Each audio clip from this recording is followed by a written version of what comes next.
India market invest মাইন্ডসেটে আপনাদের স্বাগত। যারা চ্যানেল নতুন এসেছেন তাদেরকে বলবো প্লিজ চ্যানেলটাকে সাবস্ক্রাইব করবেন, একটা লাইক করবেন, বেল আইকনটা প্রেস করবেন। এখন তিনটে কোম্পানি নিয়ে কিন্তু আমরা আলোচনা করতে চলেছি, বা তিনটে কোম্পানির বলতে পারেন ব্রেকিং নিউজ নিয়ে আলোচনা করতে চলেছি। দেখুন, ওএফএস। ওএফএস মানে কি? Offer for sale.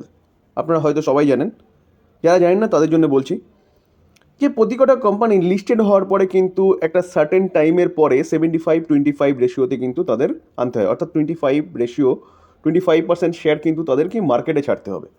ঠিক আছে, সেটা সরকারি কোম্পানি বলুন কি বেসরকারি কোম্পানি বলুন, সবাইকে কিন্তু তাদের এই রেশিওতে আসতে হবে। তো সেই জায়গায় দাঁড়িয়ে কিন্তু, বা দেখুন, এছাড়াও কিন্তু ওএফএস আনতে পারে যে কোনো কোম্পানি বলুন, কারণ কি তারা তাদের স্টেক সেল করতে চাইছে, তো ওএফএস এর মাধ্যমে তারা তাদের স্টেক সেল করতেই পারে। কিন্তু ম্যান্ডেটরি যে ওএফএস সেটা কিন্তু ওই 75-25 রেশিও।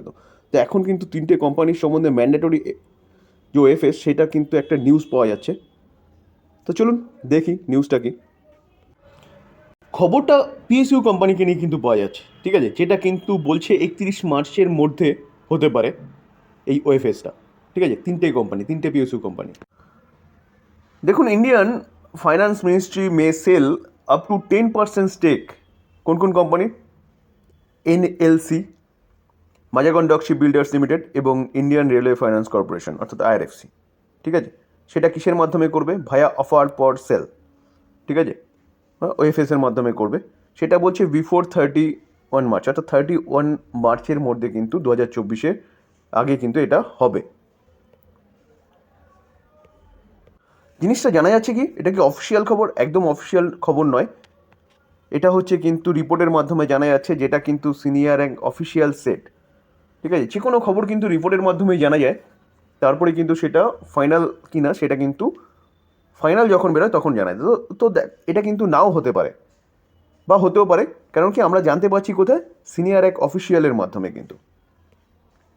দেখুন, এই আর্টিকেলটা দেখলে দেখা যাবে যে কি government will bring out OFS January to March, অর্থাৎ জানুয়ারি টু মার্চের মধ্যে কিন্তু এই ওএফএসটা আসতে পারে। ঠিক আছে, কারণ দেখুন আমি যেটা বললাম একটু আগে যে ম্যান্ডেটরি ওএফএস এটা কিন্তু, কারণ গভর্নমেন্টকে 75%-এর নিচে কিন্তু তাদের স্টেকটাকে কিন্তু আনতে হবে। তো চলুন আমরা একটু এই কোম্পানিগুলো স্টেক দেখি, কীরকম স্টেক রয়েছে এবং কতটা কি হচ্ছে রিডিউস করতে পারে গভর্নমেন্ট। দেখুন, সেপ্টেম্বর 2023 শেয়ার হোল্ডিং প্যাটার্ন দেখলে দেখা যাবে কিন্তু কত 79.2% স্টেক কার কাছে রয়েছে? প্রোমোটারের কাছে রয়েছে, অর্থাৎ প্রোমোটার হচ্ছে ভারত সরকার। এফআইএস কত 1%-এর স্টেক হোল্ড করছে এবং ডিআইএস কিন্তু 13.5% স্টেক হোল্ড করছে, এবং পাবলিক কতটা রয়েছে? পাবলিক হচ্ছে 6% স্টেক হোল্ড করছে। তো সেই জায়গায় দাঁড়িয়ে কিন্তু ম্যান্ডেটরি ওএফএস যেটা, যে নিয়ম অনুযায়ী কিন্তু এই কোম্পানিকে এখনও পর্যন্ত কিন্তু 4.2% স্টেক কিন্তু সেল করতে হবে 75 বা তার নিচে আসতে হলে। দেখুন, এই যে এনএলসি যে কোম্পানিটা, এই কোম্পানিটা কিন্তু দেখলে দেখা যাবে, দেখুন কোম্পানিটা এক মাসে কীরকম রিটার্ন দিয়েছে। এক মাসে কিন্তু 28% রিটার্ন দিয়েছে। ঠিক আছে, আমরা যদি ছ মাসে দেখি, ছ মাসে দেখলে দেখা যাবে কিন্তু 117%, অর্থাৎ ছ মাসে কিন্তু কোম্পানিটা ডবল বানিয়ে দিয়েছে। আমরা যদি এক বছর দেখি, এক বছর দেখলে দেখা যাবে 178% রিটার্ন দিয়েছে। তো এটাই কিন্তু ভালো সময় এই কোম্পানিটার ওএফএস আনার। কেন কি? কারণ কোম্পানিটা কিন্তু রকেটের মতন ওপরের দিকে ছুটছে। ঠিক আছে, আমরা যদি 5 বছরের চার্ট দেখি, দেখুন 5 বছরে 248%। আমরা যদি চার্ট দেখি, তাহলে চার্ট দেখলে দেখা যায় এই কোম্পানিটারও কিন্তু বিজনেসে তেমন কিছু দম ছিল না। কোম্পানির বিজনেসে এখন দম এসছে, যার জন্য কিন্তু গভর্নমেন্ট এখনই কিন্তু ওএফএস আনতে পারে। কারণ কি? কারণ গভর্নমেন্টের এমন প্রচুর কোম্পানি রয়েছে, যেই কোম্পানিগুলো কিন্তু ওএফএস অনেকবার এনেছে, সাবস্ক্রিপশন হয়নি পুরোপুরি।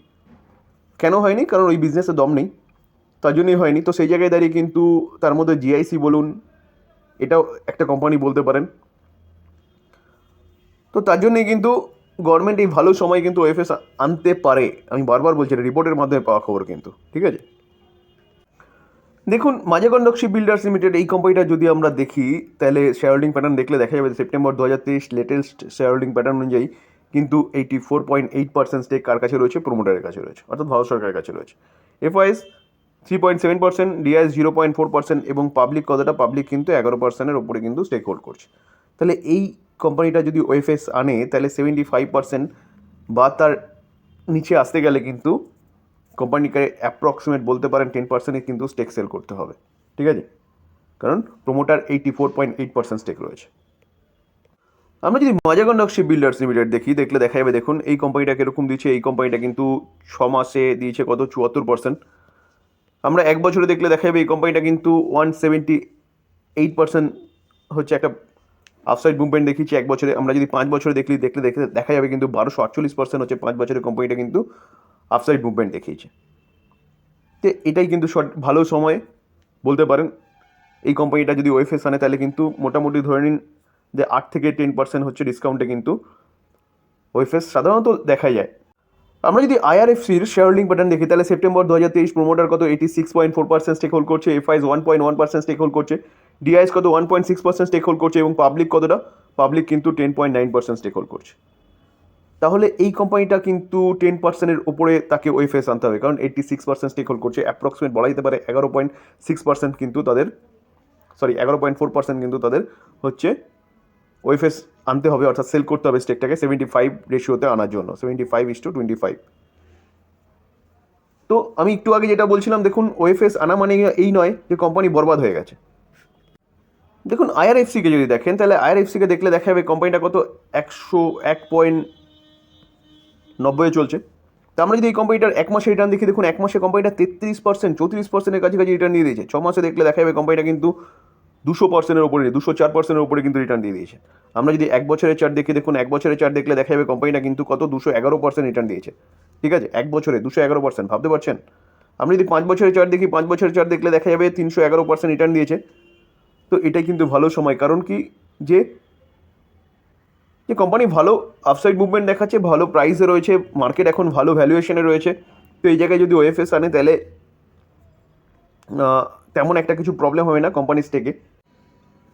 এই কথা বলার পিছনে কারণ হচ্ছে, দেখুন আপনি যে স্টকটা বাই করছেন লং টার্ম ইনভেস্টমেন্টের জন্য, সেই স্টকটা কিন্তু আপনি ফান্ডামেন্টালি স্ট্রং কিনা অবশ্যই সেটা দেখছেন এবং তার বিজনেসটাকে দেখছেন। তো আপনার কাছে যদি মনে হয় যে কোম্পানির বিজনেস ওয়েল অ্যান্ড গুড, তাহলে কিন্তু ওএফএস আনো কোনো ব্যাপার না, কারণ আমরা আগের অভিজ্ঞতা থেকে একটা জিনিস দেখেছি কি, যে আরকন ইন্টারন্যাশনাল কিছুদিন আগে কিন্তু একটা ওএফএস এনেছিল, যেখানে তাকেও কিন্তু ওই ম্যান্ডেটরি ওএফএস 75%-এর নিচে কিন্তু তাকে স্টেকটাকে আনতে হতো, শেয়ার হোল্ডিং প্যাটার্নটাকে গভর্নমেন্টকে। তো সেই জায়গায় দাঁড়িয়ে কিন্তু আমরা দেখেছিলাম তারা ফ্লোর প্রাইস দেখেছিল সম্ভবত 152-তে।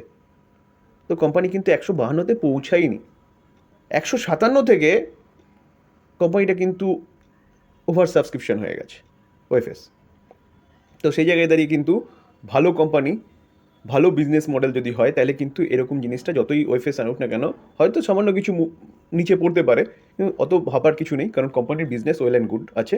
তো ঠিক আছে, ওএফএস আছে, ওএফএস এনেছে, ডিসকাউন্টে পাই আছে, সেখানে আরও কেনার চেষ্টা করুন।